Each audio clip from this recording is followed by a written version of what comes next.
Salut à tous, c'est Mickaël, j'espère que vous allez bien. On se retrouve dans cette nouvelle vidéo cybersécurité où on va parler de techniques d'évasion. Si vous êtes un professionnel en cybersécurité offensif, cela va vraiment vous intéresser. Mais si vous êtes également en défensif, cela va vous intéresser aussi parce que les acteurs malveillants aujourd'hui l'utilisent. Avant de vous présenter ces différentes techniques, je vous invite tout de suite à récupérer le guide qui est disponible dans la description. Il est offert, donc allez vous servir. Ces techniques, elles ont été remontées par le labo Securonix, qui est une équipe de cybersécurité qui a étudié différentes attaques militaires. Alors, dans cet article-là qu'on va voir, on verra ensuite la partie technique plus en détail, mais dans cet article, ils expliquent comment l'attaque s'est déroulée. D'abord, les attaquants ont envoyé un email de phishing qui contenait une archive zip et avec différents éléments et différentes charges actives. Nous, ce qui va nous intéresser, c'est le format de ces charges actives-là. Si on regarde un petit peu en détail, le premier format, on voit qu'il est très difficilement lisible et qu'il y a de l'obfuscation. L'obfuscation, ça consiste à justement cacher les différents caractères pour éviter qu'ils soient détectés par toutes les mécaniques de cybersécurité. Donc là, on voit qu'une des techniques qui est très utilisée en général dans les injections SQL, c'est d'utiliser ce qu'on appelle les chars 32 qui va renvoyer à une certaine lettre, ce qui permet de concaténer des grandes chaînes sans pourtant qu'elles soient détectées. On peut bien sûr passer par du base64 aussi, donc là vous voyez ça en est. On peut également passer par d'autres techniques de compression avec également des guillemets ou des simples cotes pour arriver à concaténer différentes chaînes. Pareil, ça permet de passer à travers toutes les techniques d'analyse. Et celle qui va nous intéresser aujourd'hui, elle est un petit peu plus bas. Je vais descendre dans l'article pour pouvoir vous le montrer. Ça va être cette technique qui est ici. Alors cette technique, elle est un petit peu particulière parce que vous voyez, elle fonctionne avec des points d'interrogation. Et là, vous allez me dire quel est le rapport avec tout ça. On va ouvrir un invite de commande PowerShell pour essayer de comprendre ensemble ce qui peut se passer, sachant que pour les plus curieux, vous verrez que ça marche aussi sur Linux. Si ça vous intéresse, on fera une vidéo dédiée à ce sujet-là à ce moment-là. Alors ici, si par exemple on a envie d'attribuer une variable sur du PowerShell, on va taper ici variable ou n'importe quoi avec $1 devant. On va l'appeler par exemple overshell. Vous voyez, on a notre variable qui était CT et maintenant on peut l'appeler notre variable. Donc ici, on va l'appeler variable.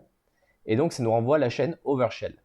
Maintenant que vous avez compris ce principe-là, on va voir les variables d'environnement. Les variables d'environnement, ce sont toutes les variables qui sont définies automatiquement, qui nous permettent d'accéder à certaines parties. Alors pour ça, on peut faire lsenv où on a toutes les variables d'environnement. Donc on n'oublie pas les deux points à la fin. Et là, ici, vous voyez, on a accès à toutes ces variables-là, que ce soit le appdata, donc ça c'est mon profil utilisateur où il y a les données temporaires. On a ici le nom de l'ordinateur. On a ici également le dossier racine pour le home. Et on a tous les programmes files, on a tous les éléments qui vont nous intéresser. Nous, ce qui va nous intéresser, c'est le système root. Parce que c'est là-dedans qu'on va retrouver tous les binaires Windows. Et potentiellement, quand on fait des attaques ou quand on défend, c'est en général le dossier qu'on va attaquer en priorité. Donc ici, si on a envie d'afficher cette variable-là, donc on fait echo env, et là, on va aller chercher système root. On n'oublie pas, bien sûr, de mettre le $ devant, et donc on voit bien que ça nous renvoie c:/Windows. On peut faire pareil avec, par exemple, le dossier temp, et donc on voit bien que ça nous renvoie l'autre chaîne de données. Donc ici, c'est bien la ligne que nous avons ici. Maintenant, qu'est-ce qui se passe si on commence à essayer de remplacer certains caractères par un point d'interrogation? Vous voyez, ça ne change pas grand-chose. Sauf qu'en termes de détection, si les antivirus cherchent système root, eh ben, ils ne vont pas trouver. Donc on peut appeler la variable, avoir ce résultat-là, et pourtant enlever des lettres. Donc on va en enlever au fur et à mesure jusqu'à ne plus avoir de résultat. Donc vous voyez, on remonte jusqu'à qu'on ait une erreur. On va faire ça ainsi de suite. Donc on peut en enlever quand même un grand paquet. Vous voyez, hop, on va continuer encore. Et pourquoi ça marche? Regardez, il ne reste plus que le S. Et là, quand on l'enlève, le S, et ben globalement, on perd à peu près tout. Mais on pourrait garder uniquement le T à la fin. Pourquoi? Parce qu'en fait, il va chercher à remplacer les lettres. Donc là, vous en avez 2, 4, 6, 8 et un 9. Et il va chercher, lui, dans ses variables d'environnement, celle qui fait 9 caractères et qui se finit par un T. Le problème, quand on remplace les 10 d'un coup, c'est que potentiellement, il y en a un autre en fait qui va apparaître. Une commande qui est très utilisée quand on est ici sur du PowerShell, c'est getChildItem, qui va vous renvoyer l'ensemble des éléments. voyez, ça renvoie l'ensemble des éléments dans le dossier ou dans l'instance qui nous intéresse. On peut bien sûr utiliser cette commande-là, mais au lieu de faire un echo pour afficher ce qu'il y a dedans, on peut faire un getChildItem pour voir ce qui nous ressort. Donc regardez, on fait ça. Et donc là, il nous ressort tous les binaires qui sont bien dans le dossier C-Windows. Vous voyez, répertoire C-Windows, alors qu'on a mis uniquement cette commande-là. Maintenant, on pourrait même descendre dans le dossier System32. Donc qu'est-ce qu'on peut faire? On peut faire comme ça. System32, on peut aller taper System32. Donc là, on récupère bien tous les binaires qui sont dans le System32. Et on peut se dire, OK, eh ben, on va remplacer par une autre commande. Et on voit bien que si on remplace par exemple notre numéro 2 par un point d'interrogation, on a exactement la même chose. Et là, on peut aller chercher un peu plus loin, c'est par exemple mettre une étoile entre les deux. Vous voyez, si par exemple j'oublie de mettre le numéro 2 à la fin, on va se retrouver avec tout ça comme binaire qui va nous retourner. Donc ça ne nous intéresse pas d'avoir tous ces dossiers-là. Nous, ce qu'on veut, c'est uniquement celui-ci. On veut uniquement le dossier System32. Donc pour ça, on peut par exemple mettre 3.2 ou on peut mettre un étoile et mettre par exemple 6 devant. On va voir ce qui en ressort. Là, on en a plusieurs. À partir du moment où on en a plusieurs, on peut faire varier jusqu'à avoir plus qu'un seul résultat. L'objectif étant d'avoir un seul résultat pour pouvoir appeler le dossier. Et là, on pourrait faire ça directement. Vous voyez, on peut même aller chercher derrière tous les binaires qui sont dedans. Vous voyez, on a l'accès à l'ensemble des binaires qui sont dans le système 32. Dans les binaires du système 32, qu'est-ce qu'on va retrouver? On va retrouver des CMD, on va retrouver par exemple le calque.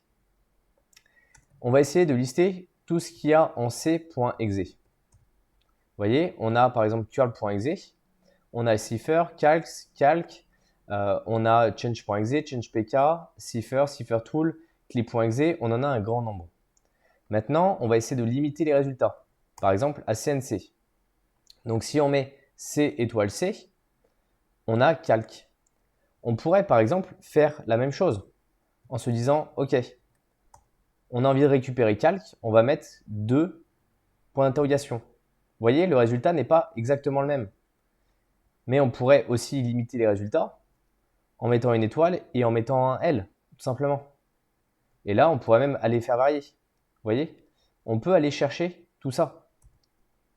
C'est à vous de voir comment on peut arriver à contourner le système-là. Et ça, je vous assure que cette ligne-là, quand vous avez quelque chose qui essaie de récupérer automatiquement les informations, ils n'arriveront pas à vous détecter. Et vraiment, c'est du fait. Pour passer à travers les parfums applicatifs, ça marche extrêmement bien. Sur le web, certains sites fonctionnent avec ce type de choses qu'on peut arriver à passer à travers. Tout ce qui est injection de commande, en général, ça passe. J'ai trouvé une 0day grâce à un exploit comme ça. C'est du vécu. Et ça marche aussi sur Linux. Donc maintenant, si on se dit, ok, bah c'est bien, j'arrive à accéder au binaire. Maintenant, si j'ai envie de l'appeler, qu'est-ce qui se passe? Donc là, je peux appeler ix.